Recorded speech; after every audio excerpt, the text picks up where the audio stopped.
Mhm.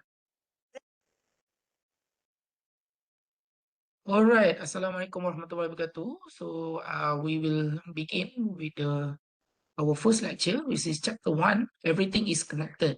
So in this chapter, we will do a mindset shift, right?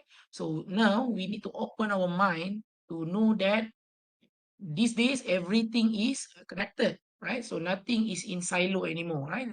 Especially when internet services has become ubiquitous.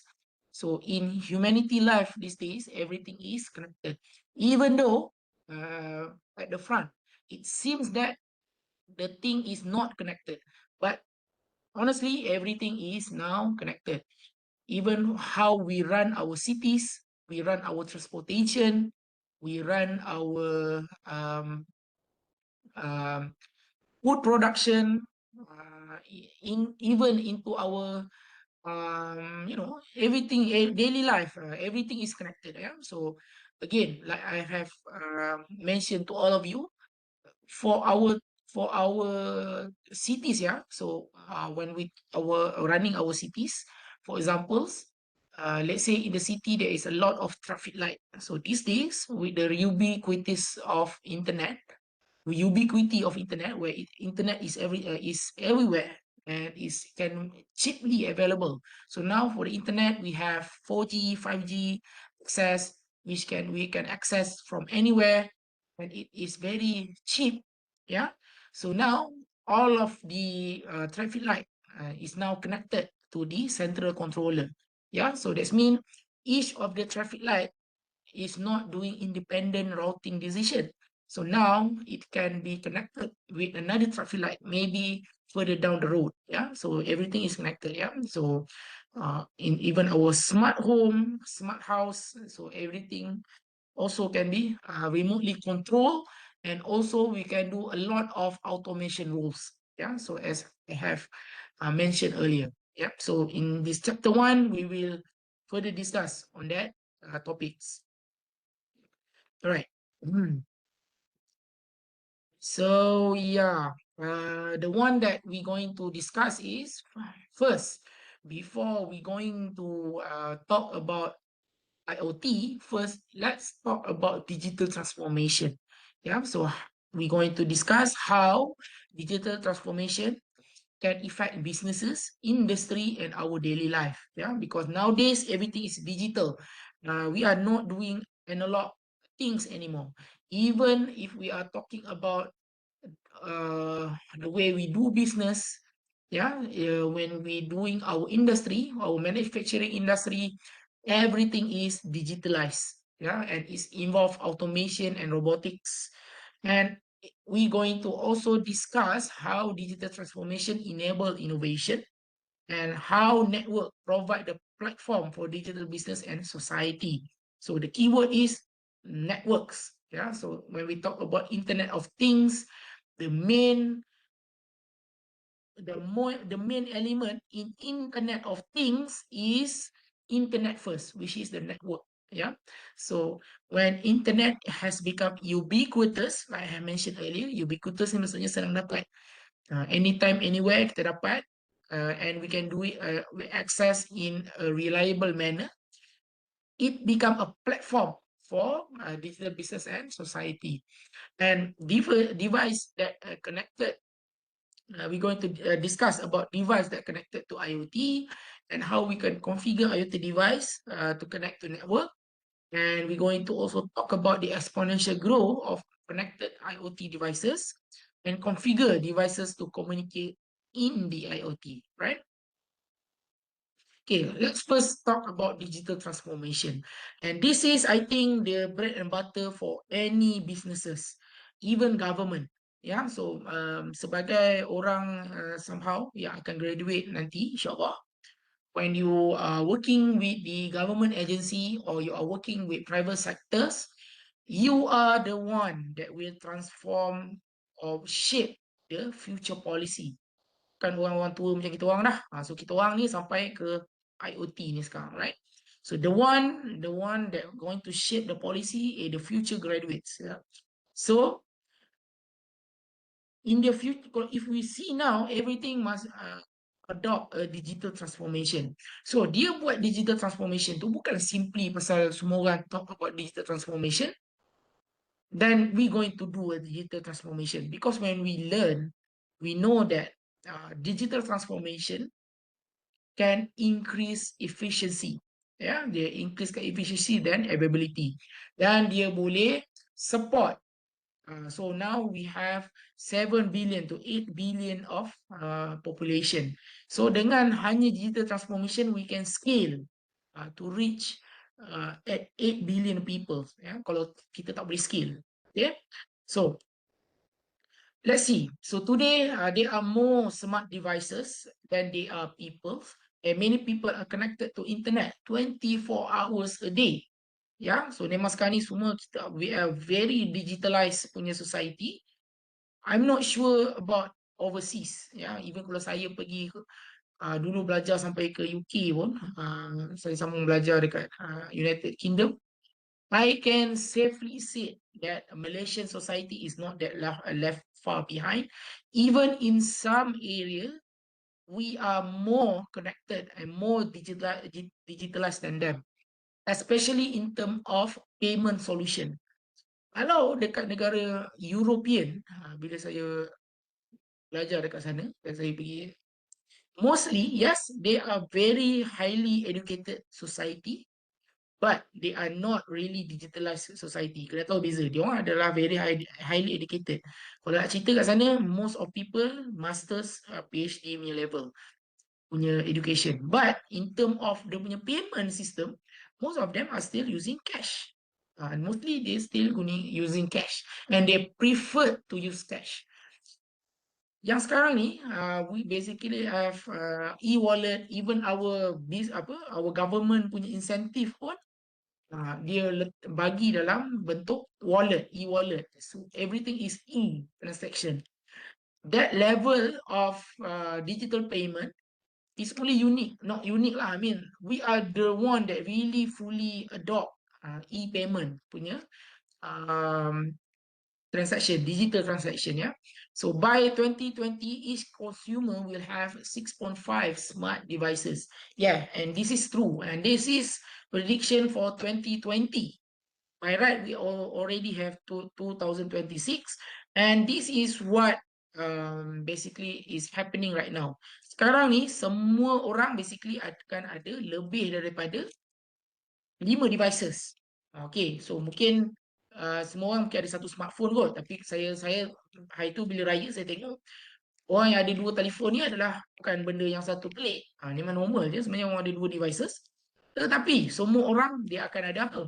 Dia akan ada dia punya AirPod. So dia buat personal area network, dia akan ada dia punya AirPod.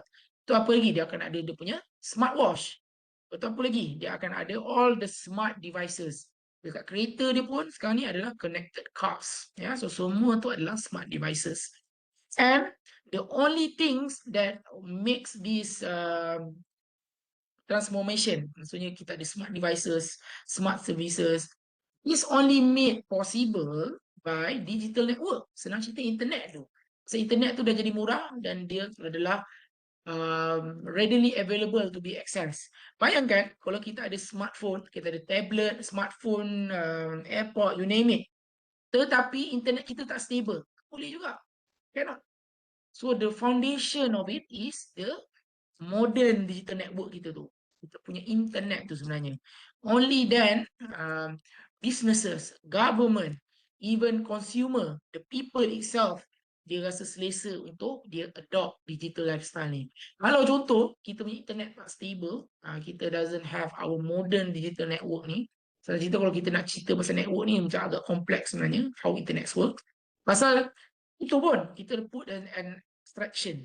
Bila kita guna internet, kita tahu internet tu ada je. Tapi sebenarnya belakang dia adalah sangat kompleks. But anyhow, kalau kita punya network tak stable, contoh kita dah ada tablet, iPhone, apa, all name it, dan even our, kita nak renew passport, everything lah, kita nak interact dengan government, sekarang ni semua boleh online. Tapi macam mana kalau kita nak online, internet tu tak stable? Dan orang pun dia tak akan rasa nak guna pun that services kalau kita punya network tak stable, yeah. So that's why And digital transformation is the application of digital technology to provide the stage for business and industry to innovate. So bila they have fully adopt digital transformation, so contoh dulu business, government dan sebagainya, uh, in the older days when everything is being done manually or physically, semuanya pakai paper, semua kena submit paper dulu. Saya ingat saya nak masuk asrama ke, saya nak apply university, I'm still need to do the application by using what we call paper. Memang kena submit paper dan kena hantar melalui post laju. Time tu korang kita pernah dengar kot. Sorry, Post Express. Basically surat permohonan tu kita kena letak dalam Post Express. Kita kena letak dalam so postman yang akan hantar. So tapi bila kita buat macam tu, business ke government, data tu dia tak letak dalam database. Dia tak digitalizekan data tu. Okay. So dia jadi cumbersome. Tapi sekarang ni bila business, government, industry dia fully adopt a digital transformation, bila data tu kita dah digitize, dia akan provide a very high level of efficiency dan dia boleh innovate lagi. Macam contoh, business sekarang ni dengan data yang dia ada, dia digitalizekan, dia boleh buat big data. So dia boleh buat data analytics. Dia siap boleh predict apa demand daripada consumer dan sebagainya. Kalau government pula, sekarang ni kita ada sistem padu, atau kita ada sistem budi lah sebagainya, which is digital transformation, a digital system. So now, by using that, government can really strategize and make sure that the government incentive really go to the needy people. Dia bukan just a blanket punya things. So itulah contoh inovasi which can be made happen if the businesses, government and industry adopt digital transformation, right? Okay, so yeah, so we will do it during our lab session, so no worries. So today is only for our lectures. Okay, so we will do it. So what is the impact of digital transformation on business? So like I have mentioned earlier, it will impact in terms of efficiency business tu sendiri, dan it can cater more consumer and it will provide a better experience to the consumer business. Okay, so contoh kalau kita dah gunakan we have digital transformation, satu, maklumat untuk user, untuk pengguna kita tu kita boleh simpan dalam database, dalam CRM sistem contohnya, di mana kita boleh keep track. Bila kita simpan dalam kertas tak adalah masalah hilang dan sebagainya. Daripada situ kita boleh buat digital business analytics. Kita boleh tahu apa yang pengguna nak dan macam mana kita nak improve apa dia orang punya satisfaction level. Even kalau untuk consumer, bila business dah adopt a digital transformation, kita boleh contoh kita nak provide feedback kepada business tu. Feedback tu dia bukan dalam masa dalam 3 atau 5 hari. Dia adalah instance. Kalau dia ada feedback form dan sebagainya. Tu business boleh dapat, kita boleh dapat real time feedback daripada consumer itself. Dan selain tu, in term of efficiency, so of course sekarang ni kita doing e-commerce. Itu kalau talk about internet dengan business, orang always talk about e-commerce. Dengan e-commerce, business can reach more customers, dan customer dia boleh ada kuasa memilih. Pasal dengan mudah sekarang ni, dengan all the e-commerce punya platform, dia boleh compare pula harga, which one is the better with the better spec. So itulah impact digital transformation tu kepada business. Okay. So now, there is a question. So can smart device things? Yes, can. So if programmed appropriately, smart devices are able to evaluate data which is provided to them and modify process and setting on the fly. Yes, this is what we call as a smart devices. So when we talk about a smartphone, a smart car, smart home, all the smart things, dia bukanlah bertindak based on what we program. Itu dulu. Itu adalah when we talk about older electronic system. What we meaning by smart is that devices can behave based on the input data. So dia boleh buat corrective action. So dia ada some kind of learning punya capability. Contoh kalau kita talk about our smartphone. So kalau smartphone dia boleh learn our behavior. Contoh macam kita nak type keyboard kan. So keyboard tu dia akan catch kan our most recent word ataupun the most recent uh, type keyword lah untuk dekat kita punya keyboard tu kan. So itu one of the thing dia boleh learn daripada kita punya behavior. Dan next time bila kita nak type dekat keyboard tu, dia tu keluarkan keyword yang biasa kita gunakan. Itu dia adalah dia learning on the fly dan dia boleh modify dia punya proses based on the input. Sama juga untuk smart cars, untuk smart home. Based on our users behavior, dia boleh do a corrective action dan sebagainya. Okay. Apa lagi? Alright. So, macam contoh kita cakap smart cities, macam saya cakap tadi tu untuk traffic flow dan sebagainya. Based on the sensors, kita ada sensor, kita dapatkan collection sensors, kita ada our logics dan kita ada kita punya actuators. Actuators is the one that doing the action. Kita nak buka jalan, kita nak onkan jalan dan sebagainya. Tetapi it's been done based on the input from the sensors. Dia bukan static. Okay, dia akan dynamic. So that is what we can see that as a smart devices. Right, so for example, self-driving cars are equipped with many also sound sensors, camera, precision GPS, and computers, so that it become a smart car. So the based on our behavior, dia boleh modify dia punya behavior, right? So that is what we call as a smart devices. So so for our next session tomorrow, insyaAllah, we will use a packet tracer so that we can simulate an IoT punya solution, which is a smart home. Nanti kita akan buat time kita punya lab. Okay, yeah. Right, again, networking is the foundation for our digital society these days. Tanpa stable internet, without our stable networking, is not really possible. Dan people tak akan trust pun. Government punya policy maker pun tak akan trust kalau network tu tak stable, is available 24/7. Yeah. So 50 billion things provide a trillion gigabit of data, and network provide the foundation for the internet and the digitized world. And network can range from simple network consisting of 2 computers to network consists of million of devices. Dia mesti boleh scale. Yeah. And network can provide product and services to customer throughout their connection to the internet. Yeah. Alright, so let's talk about a different type of network which form our digital society. So the first one that you need to know, that ini favorite kalau masuk quiz ataupun test. So you need to know first thing first, the smallest scope of network is what we call as personal area network ataupun PAN.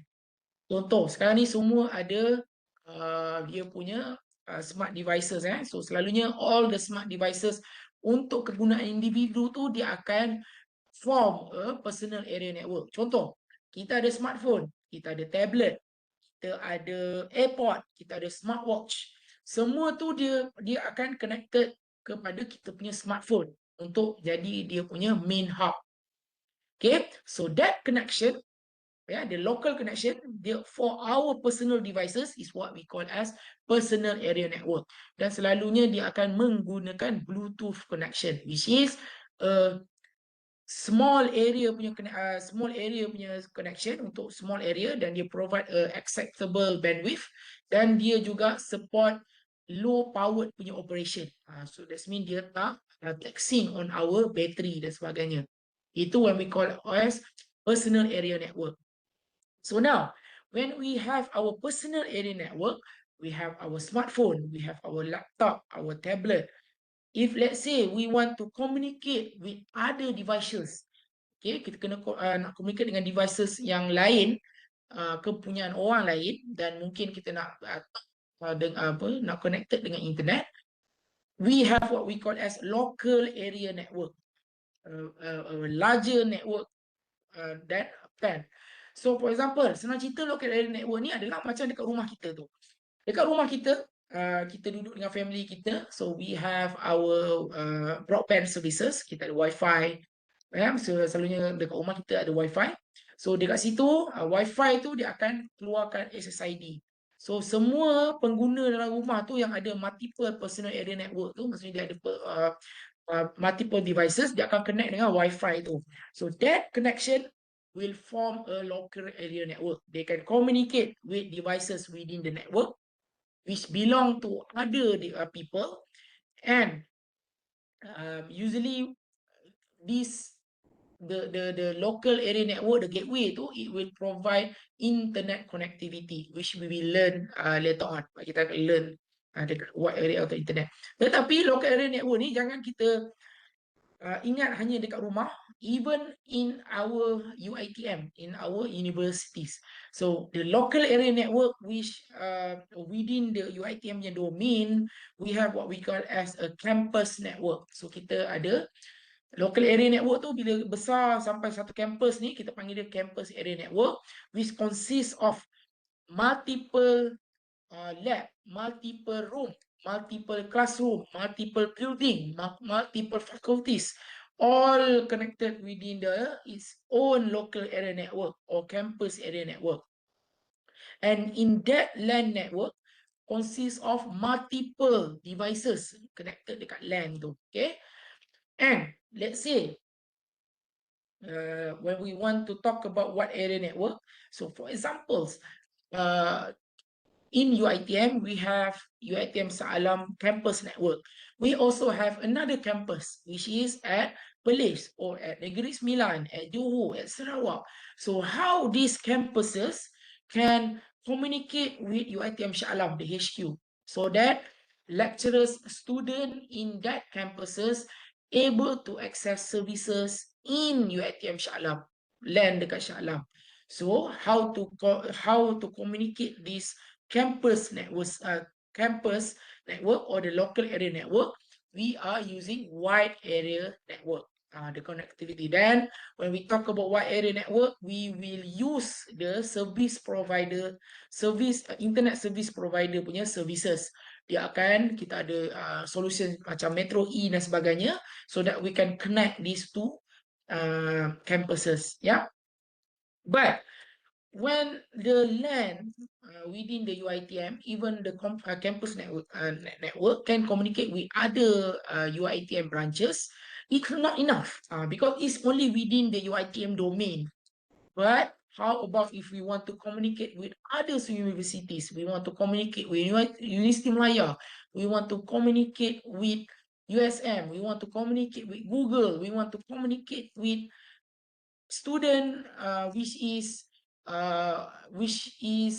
located at their home. Maybe they are using online learning. So that's why we need to have internet connectivity. And this is a bigger things than wide area network, where we will use internet service provider services so that the campus network, the local area network, will have connectivity to the internet. Yeah, so where it will connected a more broader, a global network which consists of multiple local area and multiple campus area network. Okay, make sense? Right, next is when we talk about network, we cannot avoid, when we want to talk about IoT and network, we cannot avoid from discussing about wireless network, because honestly, majority of IoT solution is using a wireless network. Yeah, so yes, there is still a wired network which involve cables, but it's the full potential of IoT can be fully realized if we are using wireless network, where the communication is done without a cable. It's only using a electromagnetic wave, which we cannot see. Yeah, so using that, we can form personal area network and connection, local area network and connection to the internet using a wireless network. Even these days, when we want to access the internet, it's really easy as connecting to the 4G or 5G network, which is form of wireless network, a cellular network, which is a wireless network where everybody can access to the internet with ease, yeah, anytime, anywhere, yeah, using a wireless network.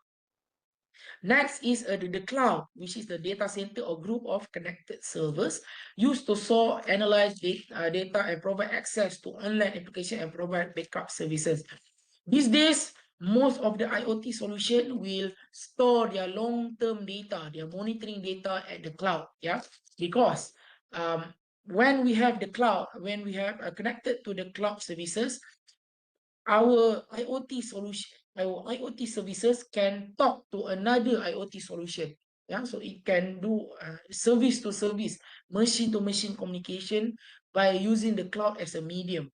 And the cloud is basically is a hyperscale data centers where it has multiple servers and whatnot, which it will rent out the capacity to other user. So maksudnya enterprise user dan sebagainya, instead of running their own on-prem services, it just use the cloud services. Maksudnya dia just rent out services and it can straight away deploy the services.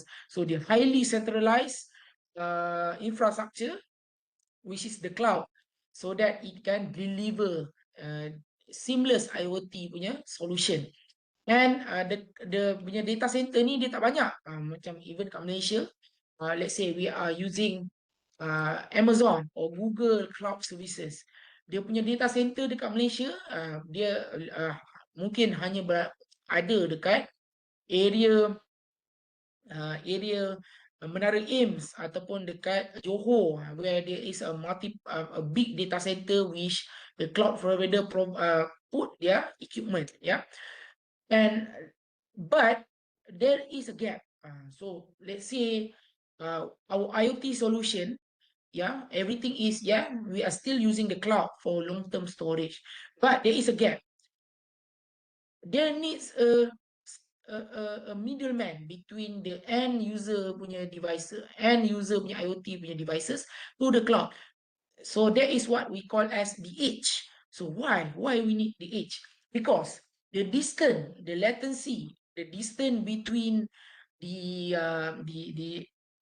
endpoint of IoT services, for example macam switch lampu ni ataupun any connected devices, yes, it will connected to the cloud. Tetapi if we want to do faster processing, yeah, so maksudnya kita nak do local processing before we store the data at the cloud, we need to have the edge, which is the server which is located nearest to the user. So that is what we call as the edge. And we have what we call as a fog computing. So this is a more nearer when compared with the edge. Fog computing is when the data from the IoT devices can be pre-processed for immediate use in the fog located at the edge of the network. So selalunya dekat kita punya microcontroller itu dan maksudnya daripada sensor kita, actuators, dia akan pergi dulu proses dia punya logic ataupun dia punya data dekat kita punya microcontroller. Itu what we call as a fog computing. Then when the microcontroller store the data maybe to the each server so that it can catch the data and whatnot and do local processing, and for the long term log storage or maybe for the global dashboard, then we can host the services at the cloud. Yeah, so there are the layer there, which we will learn later on. So we have the cloud, we have the edge, and we have the fog computing. Okay, all right. Ada soalan tak? Boleh? So this is when we talk about different type of network. Okay, boleh? So far so good? Boleh, sir. Alright, so sikit lagi. So next, okay, so ini tak apa. Ini just a network term. Saya dah terangkan tadi. Apa beza fog, apa beza sensor, wireless network, cloud dan sebagainya. And yeah, so we will do this activity during our lab session if we have a time. Okay, next. All right, so now we're going to talk about device that connect to the IoT. So the Internet of Things is the connection of millions of smart devices. Smart devices, where we can program it to learn based on the input, which is the sensors, and it can take action based on the actuators. It will do action. And the smart devices will be connected to the internet so that it can communicate with the cloud, it can communicate with other smart devices, and user can simply control the smart devices remotely. Yeah, that is what IoT is all about. For example, inanimate objects such as doorknob or light bulbs can be connected to an intelligent sensors that can collect and transfer data to the network. Yeah, so this is what we call as IoTs. IoT tu dia tak cukup kalau dia hanya terima input daripada sensor dan actuators. The thing will be truly Internet of Things if it has network connectivity and it can communicate with each other. That is what IoT is all about. Yeah. So yeah, we will do this. So for our first lab, we will try to imagine a new type of sensors, which we will do a thought process for this. So this is for our first lab. We will do it tomorrow, inshallah. Okay, so what are the benefits of connecting these IoT devices? Many. Endless innovation can be done. So let's see, what is the impact of IoT devices dekat industry? So let's see. We have in China what we call as a dark factory, where in this scenario where China is the forefront in adopting IoT, where they are using IoT solution, IoT method, so that they can fully they can automate their factory, their manufacturing industry to at the point where it's fully automated, fully connected. Dia punya kilang tu dia tak perlukan cahaya pun sebenarnya. Pasal tak ada orang. Everything is being done by robot. The only thing that involve human is where human kena buat maintenance kepada IoT system tu dan juga dia punya robotic system. Dan mungkin ada kerja-kerja lain yang setakat ni robot tak boleh nak buat. Tapi other than that, dia memang dipanggil dark factory lah. So kita tengok EV market. But the fury.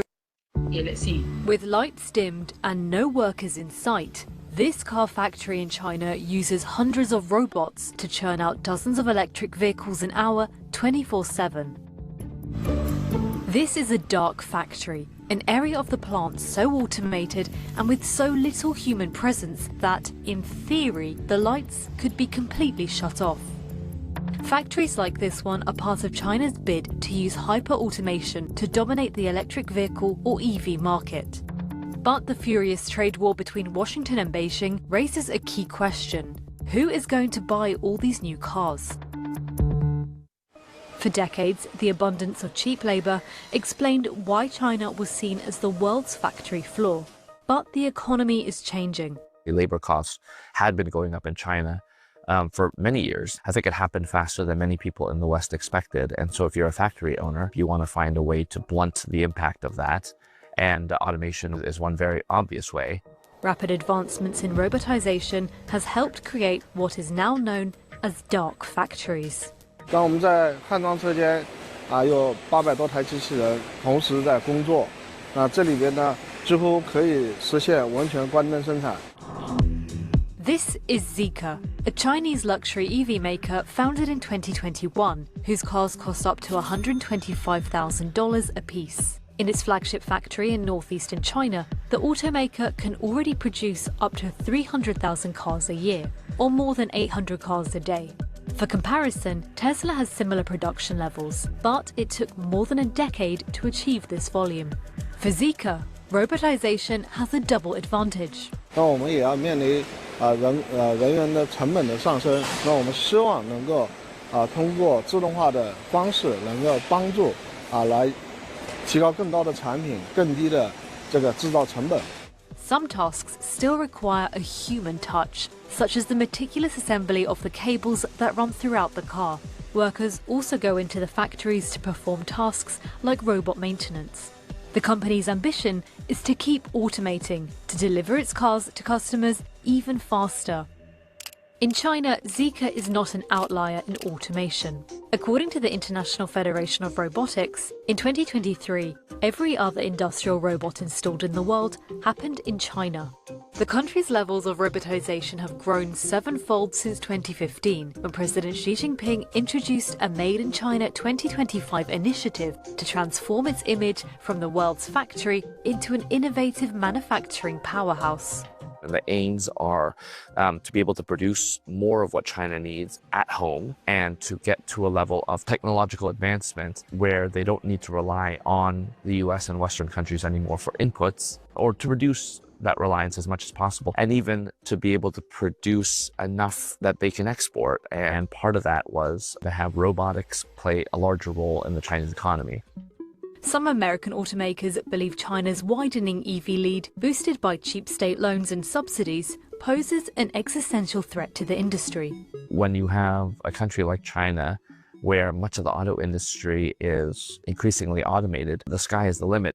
Right? So, to innovative of IoT punya solution, they're fully automated, everything is connected, so that they can increase efficiency. Itulah memang benefit of IoT devices. Itu dalam manufacturing. We can see on government businesses, semuanya dia memudahkan. So macam IoT devices dalam healthcare, where we can see that there is new solution where patient when they go to the expert, doktor lah, dia nak jumpa specialist. So specialist dia perlu dapatkan reading berkenaan dengan hati dan sebagainya. So dia akan pakaikan IoT devices bracelet kepada user, kepada pesakit, dan pesakit balik rumah. Daripada situ dia real time dia dapat, dia kumpul maklumat. So next time bila dia pergi ke pakar tu dapat maklumat tu. Perlu patient tu tunggu dekat hospital. Yeah, so itu one of the many things of benefit of IoT devices. Okay, so we will do this. So how are IoT devices connected to the network? I mentioned earlier, we have a concept of controller ataupun microcontroller, which we will use Arduino or Raspberry Pi, and the sensors. Sensor is the one that obtain the reading of the environment. Dia boleh obtain temperature, humidity, anything yang electronics engineers boleh measures, kita boleh gunakan. Gas dan sebagainya, dia akan connected dengan controllers.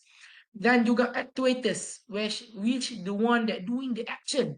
Kita nak buka lampu kita akan on relay. Kita akan buka motor, kita nak buka anything, you name it.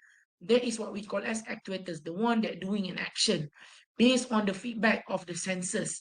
Dan dekat controller, kita akan do the logics and everything. Dan juga controller ni dia akan boleh ada connection kepada internet untuk kita access kepada edge dan juga cloud. Dan the network between the sensors, actuators and controllers, this is what we call as a fog computing. A sensor need to be connected to the network so that it can gather data and store and share. And controller have the ability to make immediate decision that they may send data to more powerful computer for analysis. Powerful computer ni selalunya dia akan hantar dekat edge ataupun dia hantar dekat cloud.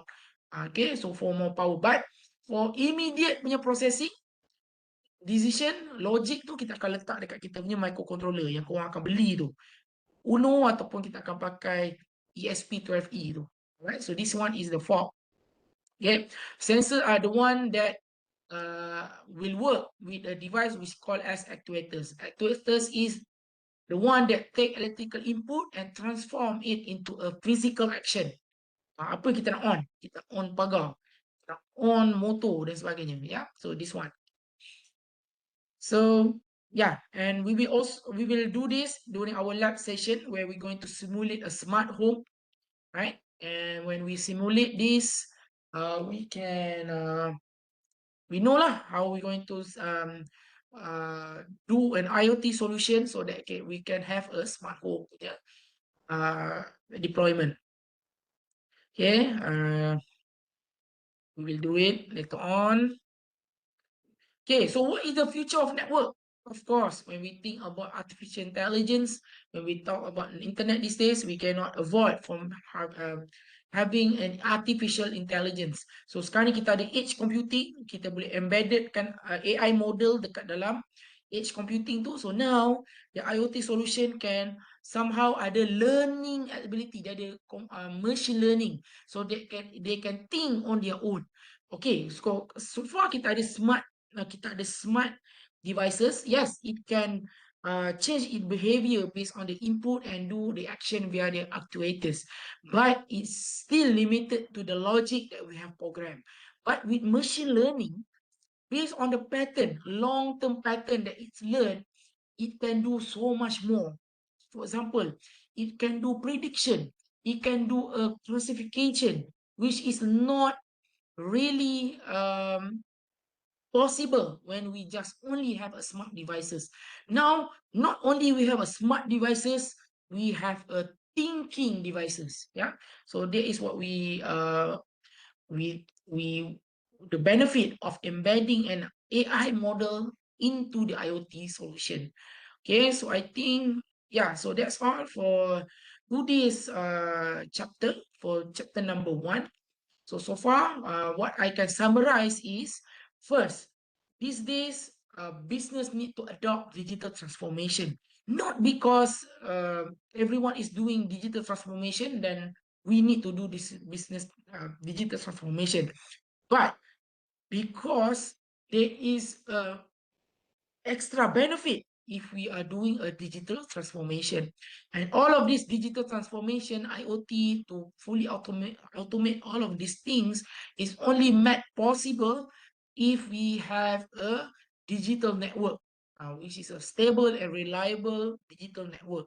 And in that digital network consists of controller, fog computing, edge computing, personal area network, local area network, and all of that forming the backbone of the network. So I think that's all for today's lecture.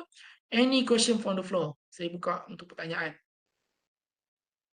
Boleh?